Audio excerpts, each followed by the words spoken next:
Bug bounty hunting एक programme है जिसमें कंपनीज अपने एसेट्स जैसे कि website, software, hardware, source code इत्यादि में सिक्योरिटी वल्नरेबिलिटीज को खोजकर उन्हें रिपोर्ट करने के लिए इथिकल हैकर्स को रिवॉर्ड देती है।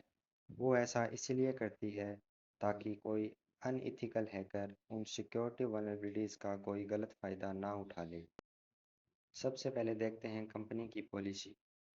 बग बाउंटी प्रोग्राम के कुछ रूल्स होते हैं जिनका ध्यान आपको टेस्टिंग करते समय रखना होता है, जैसे कि कौन कौन से एसेट्स पर टेस्टिंग करनी है और कौन कौन से पर नहीं। ऑटोमेटिक स्कैनिंग करते समय रिक्वेस्ट की लिमिट कितनी होनी चाहिए, क्या कोई अलग से एचटीटीपी हेडर ऐड करना ज़रूरी है या नहीं। स्कोप दो प्रकार के होते हैं, इन स्कोप और out of scope. In scope में शामिल एसेट्स पर टेस्टिंग कर सकते हैं, आउट ऑफ स्कोप में शामिल एसेट्स टेस्टिंग के दायरे से बाहर होते हैं। इनमें ज़्यादातर थर्ड पार्टी सर्विसेज होती हैं।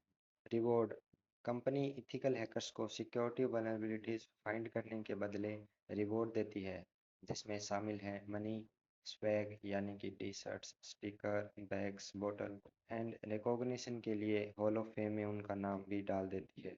सिक्योरिटी वल्नरेबिलिटीज के इम्पैक्ट के बेस पर उनके कुछ टाइप्स हैं, जैसे कि P1 क्रिटिकल के लिए, P2 हाई के लिए, P3 for medium, P4 for low and P5 informative के लिए।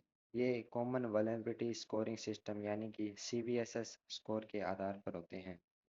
CVSS स्कोर यह जानने में मदद करता है कि उस वल्नरेबिलिटीज का इम्पैक्ट कितना है और उसे ठीक किया जाना कितना ज़्यादा ज़रूरी है। प्रोग्राम दो टाइप के होते हैं, प्राइवेट एंड पब्लिक।